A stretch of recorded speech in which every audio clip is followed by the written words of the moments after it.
you honestly believe that if you walk off the edge of that building, sincerely believing that you can walk through the air over to that building, if you believe that firmly enough and affirm that in yourself, you honestly think you can do that? I think that if there's no doubt, you can do it. But I'm not saying that I can do it right now. I'm not going to say I'm going to go jump off that building, obviously, and see if I can fly over there. I'm not saying I can do that right now. But Jesus, there's so many parts of the gospel that are missing of how Jesus grew up. He came into the Bible at the age of 30.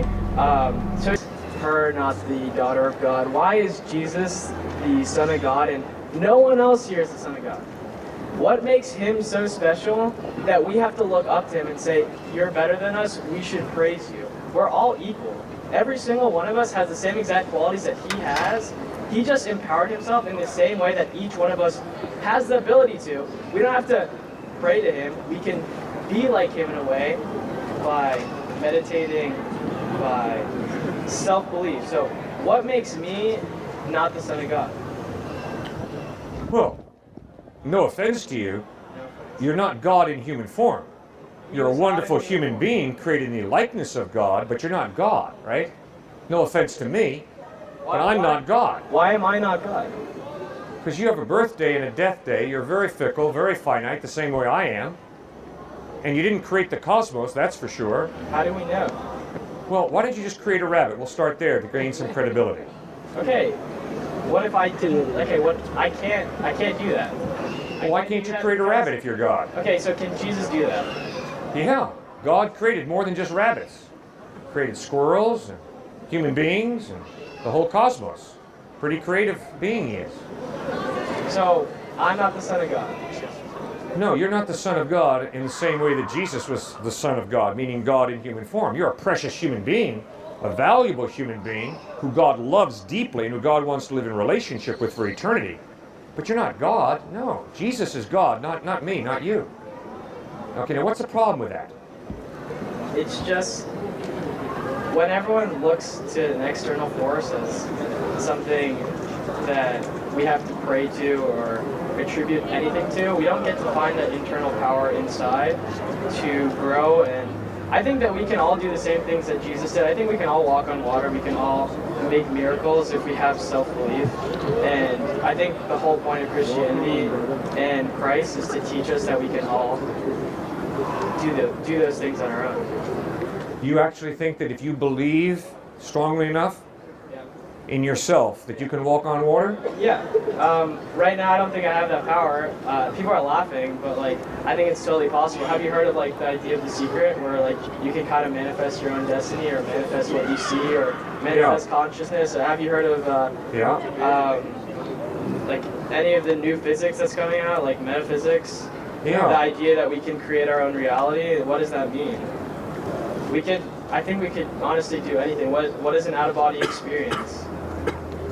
What is, like, how does Christianity explain that? In Jesus' story, there's so many evidences of those things happening. I'm not saying that we need to do those things, but things aren't right in this world right now, and I think it's because we're taking the wrong things out of Christianity. If we're able to kind of find this self-belief in ourselves and apply that to everything we do and kind of manifest our own destiny in the way that we want it to, we're getting the right things out of it. But when we just attribute all things to Jesus or to God, we don't really see that inner power inside of us. Okay, now I like you and I like the way you think because you're articulating a worldview and you're doing a good job and I thank you for that, okay? A worldview? Yeah, a worldview. But this is fine. Yeah. It's your worldview. It's your view of reality, right? And your view of reality is, if you believe something firmly enough, you can make it happen. Yeah, exactly. Okay, so you honestly believe that if you walk off the edge of that building, sincerely believing that you can walk through the air over to that building, if you believe that firmly enough and affirm that in yourself, you honestly think you can do that? I think that if there's no doubt, you can do it.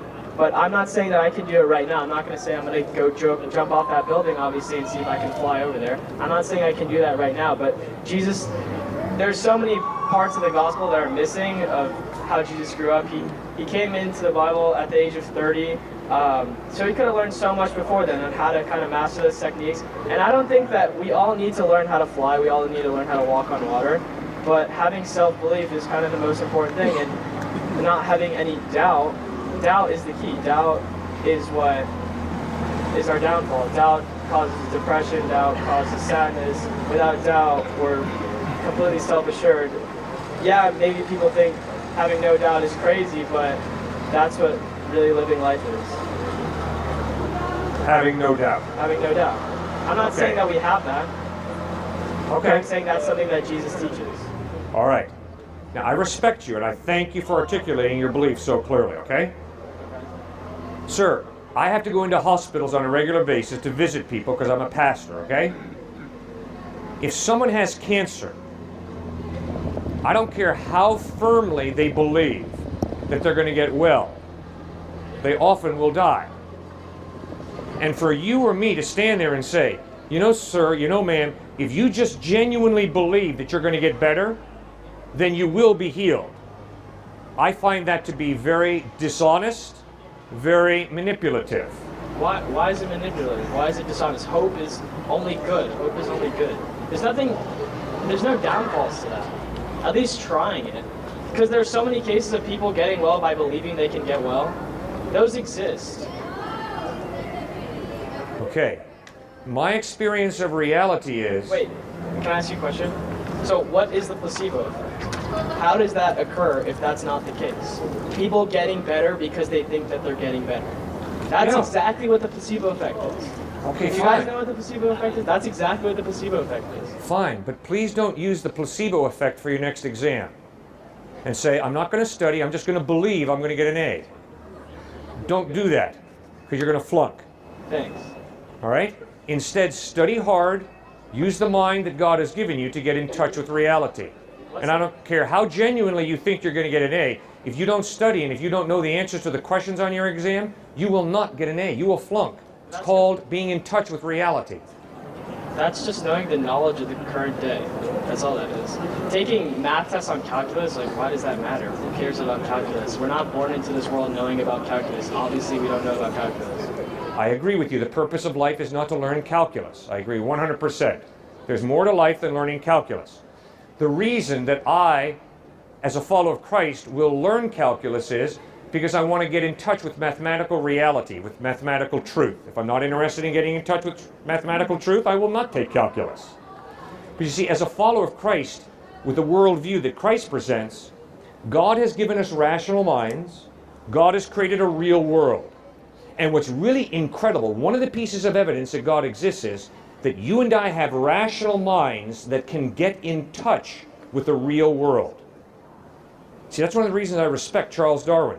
Charles Darwin wrote a letter to a man named Mr. Graham, and in this letter he writes, if it is true that your mind is just a highly developed monkey's mind, why do you trust your mind to tell you the truth about reality? Would you trust the thoughts of a monkey? That's good, Darwin. That's really good. One of the reasons I believe there's a creator God is because I've got a rational mind, and it's far more reasonable for me to believe that my rational mind comes from a rational being than it is reasonable for me to believe that my rational mind comes from non-reason. And every one of my atheist friends has to acknowledge they believe that the rational mind comes from non-reason. That's ludicrous for me. Does that make sense? Well, what's the point of having a rational mind? Like, why? That's a great question. No, why do we need knowledge? Why can't Exactly. We, like, what's? No, seriously, what? I'm dead serious. I'm serious with you. It's a great question. Now, I'm not blowing smoke in your face, sir. The point of a rational mind is to get in touch with reality, with truth. There is scientific truth. There is historical truth. And there's relational truth, building friendships. And guess what, guys? Don't trust a liar. Don't trust a con artist. Gather evidence that a person is a person of integrity before you trust them.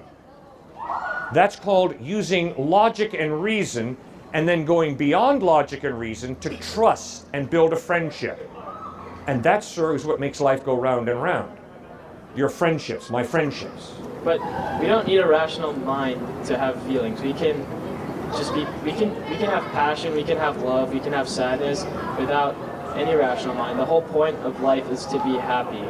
We don't need to learn anything. We can just be happy. Okay. Going to school and suffering and taking calculus tests that we don't care about. I'm just using calculus as an example because it's the worst class ever. But seriously, like learning about all this stuff is only beneficial because that's the way that society's set up right now. If society was set up in a more simplistic way, we wouldn't really need to learn these things and go through all this suffering, do all these stupid college apps for no reason to just like make ourselves a portrayal of what's good as defined by society. If society was basic, we could just all be happy and not need abundance of knowledge, because having a rational mind just inhibits our ability to be able to be happy, because we're always thinking about what we need to know, what we don't know. You bet. Now, sir, I can't tell you clearly enough how I respect you. You're refusing to just fit into the status quo, and I love it. Okay? I like it. Okay, but now, let me show you something what you're doing. Your argument is, we don't need calculus, right? We don't need to fit into the status quo and go to university and develop our minds. We don't. Okay. Because all this emphasis on reason is unimportant. That's what I've been hearing you say, right? Well, we come here because of fear. Okay, but your whole point has been we just don't need to be rational. We don't.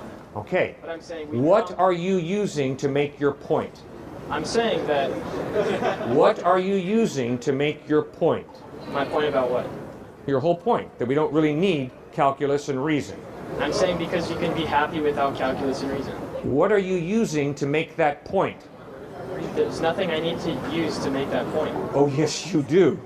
Just... You cannot go blah, blah, blah, blah, blah and make your point. You are using reason, sir. You're thinking creatively. You're trying to allow your mind to not fit into the status quo. But, sir, let's be real honest with each other. You are using reason. Right now. Right now. Okay, but that doesn't require me to learn calculus. This is just That's a obvious, basic conversation that we're having.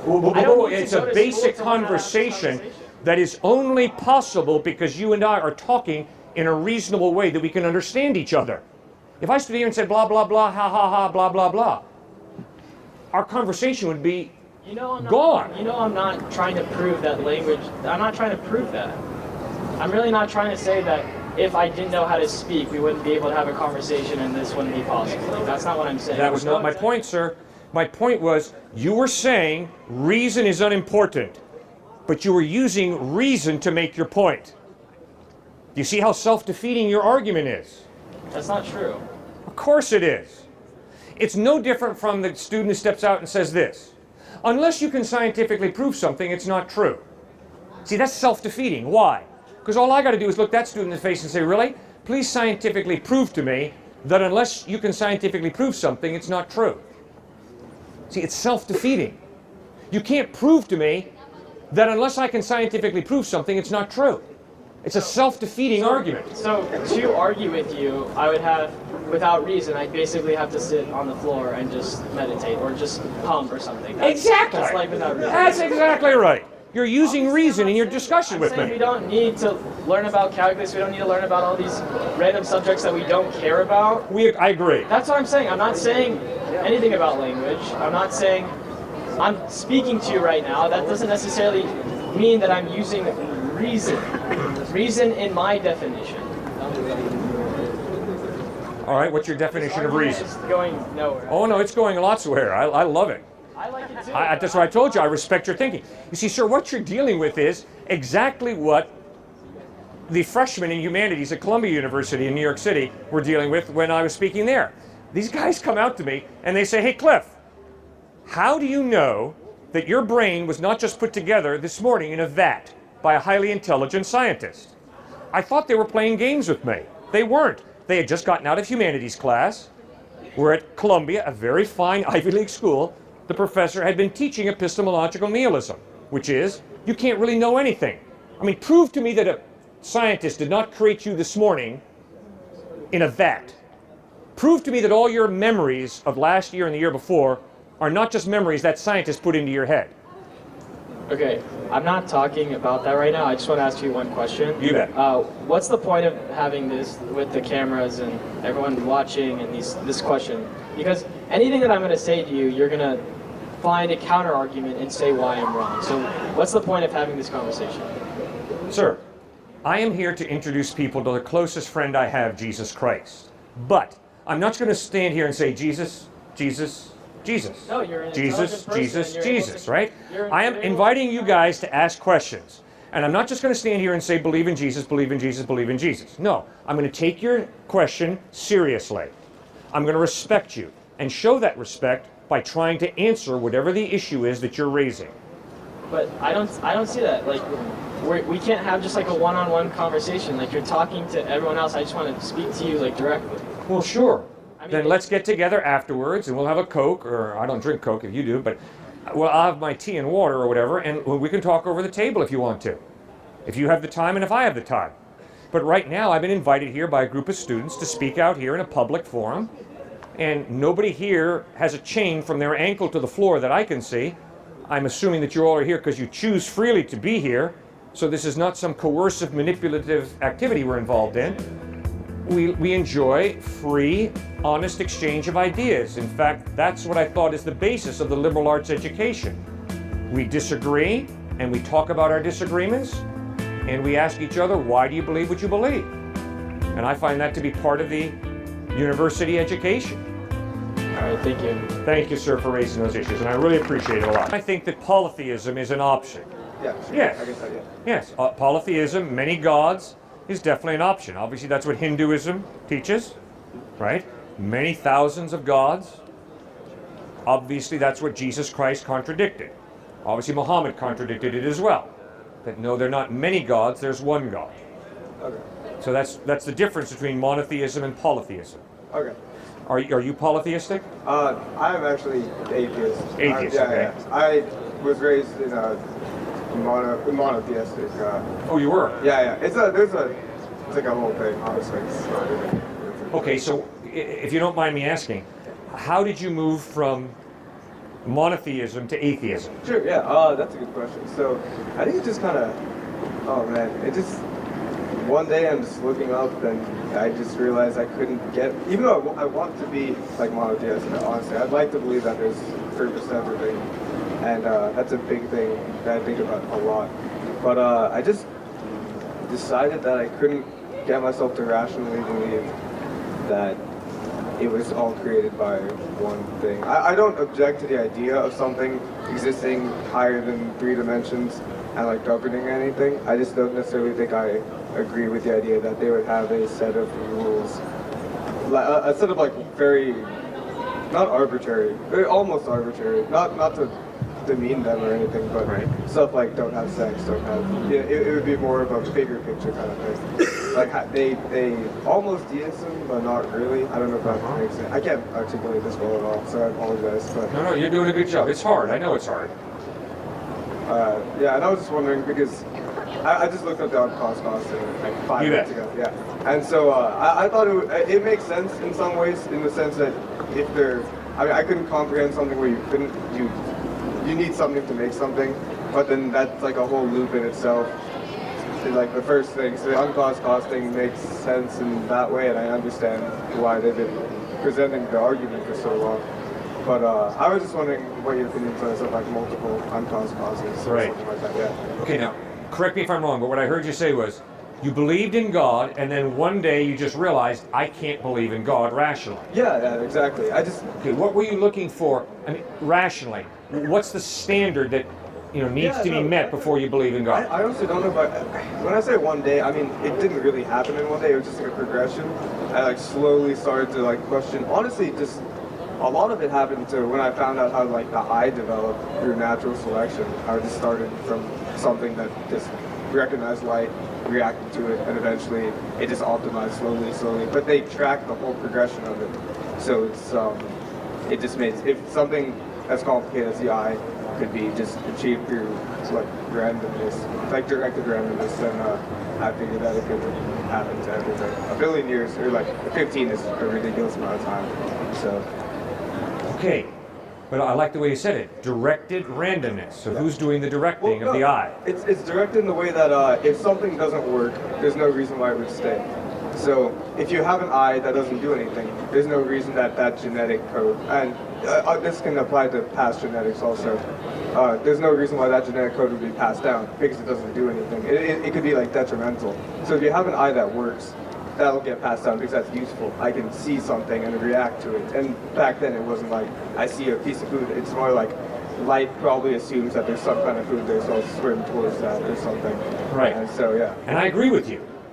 The eye that works gets passed down. The eye that doesn't work is obliterated, right? Okay, but the question still remains, how do you get an eye that works?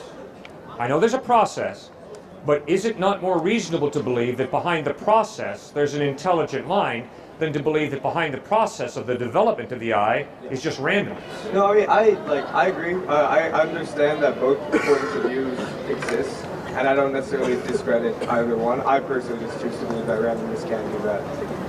Like, Okay, why? Because so it's taking a lot of like animal behavior nonsense. I don't know. It's not the best. It just they've done a good job tracking it, honestly. And yeah. And so the fact that they have mapped out how certain things arise just makes me think the whole thing's possible. Like, Okay, if I map out for you the process that camera went through in order to become a camera, sure. does that mean that there's not a rational mind behind the camera? Well, if you could, the difference I guess would be in this sense. I mean that does make sense. It definitely makes sense. It's just there's no way to prove that someone built everything. I guess. I mean, I can prove that someone designed that camera. That's not a hard thing to do at all. It's easier to just assume it was random than to assume that someone did a random directiveness to make something. That makes sense. Yeah, you see, here's my problem with that line of thinking. My problem is everything in my observation, everything in my experience tells me the sweater comes from a tailor. The camera comes from a mechanic. The automobile comes from a mechanic. The delicious meal comes from a chef. The building comes from an architect and a builder. I never observe order and design coming about randomly by chance.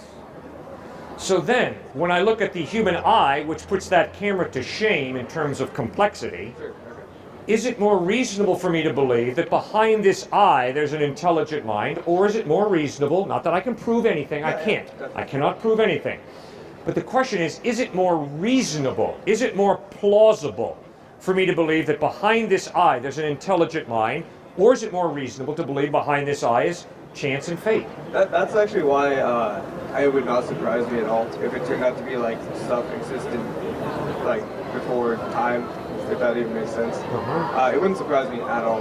It's why I don't say I'm a strict atheist. It's very I don't know. For me, the reason I wouldn't call myself religious is because I don't believe that if such a thing existed, that it would make a doctrine that's saying. I mean, various religions have their own rules, but that's my opinion. Okay, but then let's think about that quickly. If there is an intelligent mind who created your eye, my eye, your central nervous system, your brain, and mine, then if this creator wanted to reveal himself to you and to me, it would behoove him to speak language that we can understand. Sure, okay. Right? Yeah. And it would behoove him to reveal himself because we are not smart enough to figure it out. See, that's where Jesus Christ comes in. I think I might disagree on that last point. I think that, I don't know. I think that we have the potential to figure it out, through time. I really do, yeah. All right, and then try it. Do you agree with this? Now watch this. Okay. Hi, my name's Cliff. What's your name? Carrie. Ann? Carrie. And what? Mary? Carrie. I carry my books to school. Susan. Okay, not only am I being rude to Carrie, sorry, Carrie. Not only am I being rude to Carrie, I'm being incredibly off the charts arrogant. Okay. Why? I'm assuming that I'm intelligent enough to figure her out. I can't. If I'm going to have a friendship with Carrie, I'm going to have Carrie reveal to me who Carrie is. And if I stand here saying, Susan, great to meet you. And Susan, you can jam a basketball forwards and backwards. Let's go play hoop together. And Susan, you have $1 million and you'd like to give me 100,000. Thank you so much. That's totally dishonest. I'm parting company with reality. In order to have the privilege of getting to know Carrie, I have to be humble enough to allow Carrie to reveal to me her name, what she likes, what she dislikes. Otherwise, I'm never going to have the privilege of getting to know Carrie. If that's true between Carrie and me, how much more true it is between God and me. No, I completely agree with that. I just think the method of like introducing it is like learning about everything, like just going out, like finding. I think like the answer is out there. I don't think it's as simple as being written down to us. I think it's like we have to really work for it, like really work for it. Yeah, that's my. Okay, good. Well, and that's exactly what Jesus said. Jesus said, "Ask and it shall be given you. Seek and you shall find. Knock and the door shall be opened. For everyone who asks receives, he who seeks finds, and to him who knocks the door shall be opened." So if you spend 4 years getting a degree here, for at most a 60-year career, it would behoove you to check out this Jesus because he talks about eternity. Yeah. That's a long time. You're spending 4 years here at this fine university to prepare for at most a 60-year career.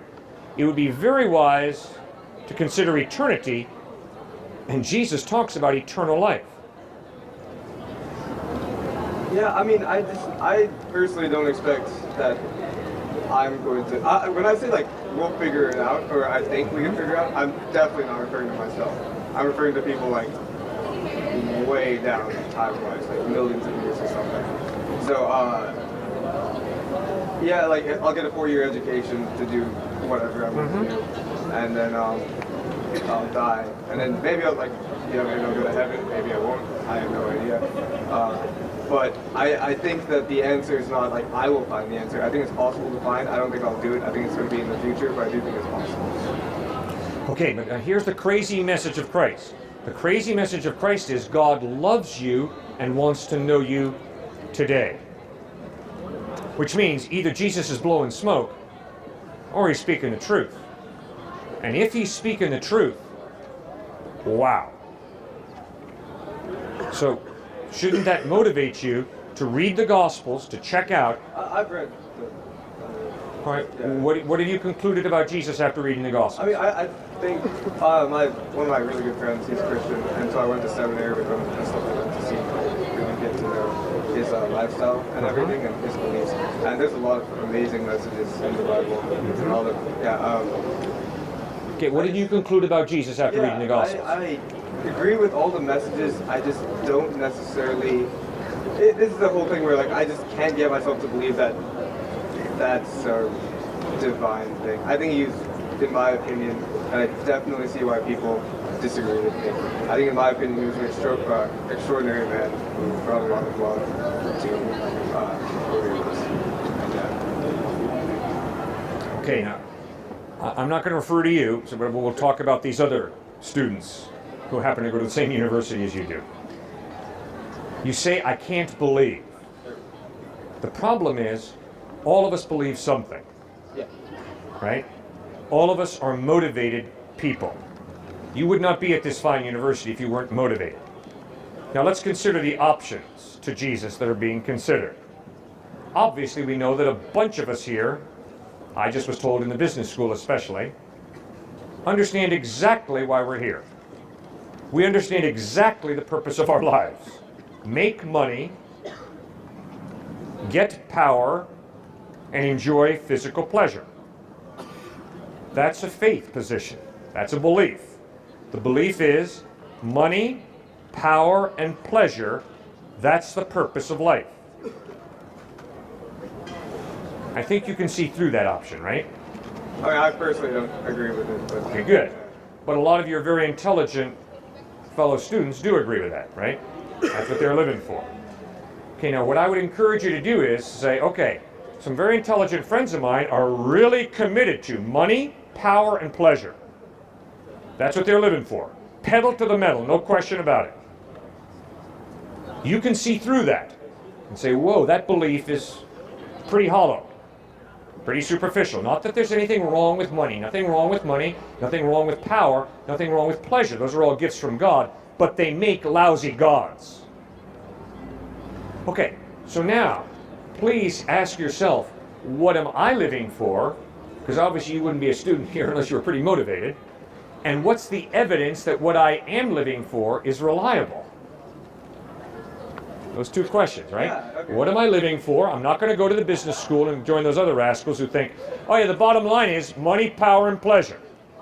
I'm not going to go with a bunch of fraternity guys that say, no, it's not money and power, it's just sex, pleasure. I'm not going to go that way either. There's got to be more to life than that. So how do you go? So the first question on like why I'm doing everything, that's just I want to be a doctor, I guess. Great. And so I don't know. I think the field is amazing. It's really interesting, and you also, I mean, the best part about it is just seeing a patient walk in with something, seeing them walk out like a month later completely fine, with no long-term effects. I've gone to the hospital. And Awesome. There's a patient that I got there on the first day, Yep. and he left like a week before I was done Yep. with my internship. And just seeing him okay was one of the best feelings I've ever had. Awesome. And so that's what I live for, in the sense that, I mean, it's also really interesting though. I mean, I wouldn't do it if I was dead bored of it, I think. I'm Right. not sure on that one, but Right. I'm lucky enough where I actually really enjoy that. Great. And so could you remind me? What's the evidence that the purpose of your life is to be a doctor? Yeah, I actually have no idea. I don't know if that evidence straight up exists. Right. But yeah. That's my personal philosophy, is it's worth it, but there's nothing to prove that it means anything, like, at all. So, in my opinion. Yeah, I respect you intellectually. But that's scary, isn't it? It's only, yeah, I completely agree. But it's also kind of cool. I mean, you see, it's just amazing. Like, everyone can be whatever they want, and you're not bound by anything, I feel. You can really just push yourself in whatever direction you want, and I think there's something really cool in that. Okay, but wait a second. Here's the scary part. The scary part is, ultimately, it doesn't matter whether you're a doctor who helps dying people live, or whether you become a terrorist and murder people. You can choose whatever you want to. Yeah. And it's ultimately meaningless. Because it doesn't matter whether you're a terrorist or a doctor, according to your worldview. It's funny, I had this conversation, like, not even... Good, I'm glad you did. And you see, I'm standing here saying, you know better than that. You know that to be a doctor and help dying people live is really good. And being a terrorist is really evil. And you see, that's one of the most powerful pieces of evidence that God exists. These moral absolutes, these objective morals that you are living out as you go to med school and as you help people live instead of die.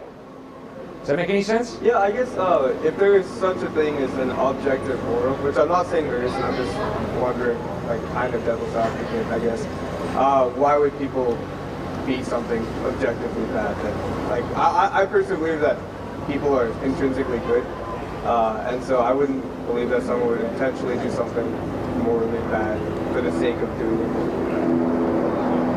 Okay. Yeah. It's a pretty optimistic view of what you said. Thank you for your honesty. Yeah. You're quite the optimist, yeah.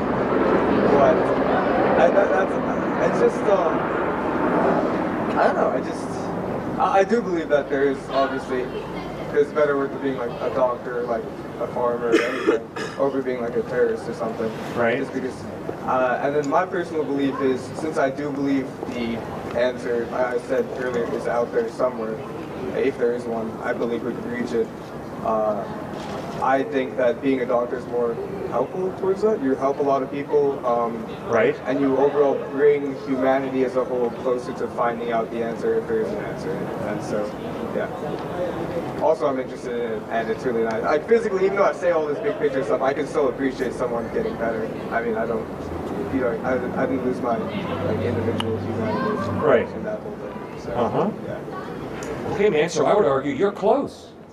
You are really close to moving out of atheism because you are so committed to helping people as a doctor. In fact, you're working really, really hard to get an education so that you can be a doctor, so that you can help people get better. And I don't think you really believe that it would be just as legitimate for you to be a terrorist. I think you know better than that in the depths of your being. And then you're beginning to realize, whoops, that means I do believe in objective morals, And that means there's got to be some type of God. And by gollies, when I read the Gospels, I noticed that Jesus was the consummate doctor. He went around healing the sick. He went around loving on people and feeding the hungry and clothing the naked. Boy. I appreciate it a lot.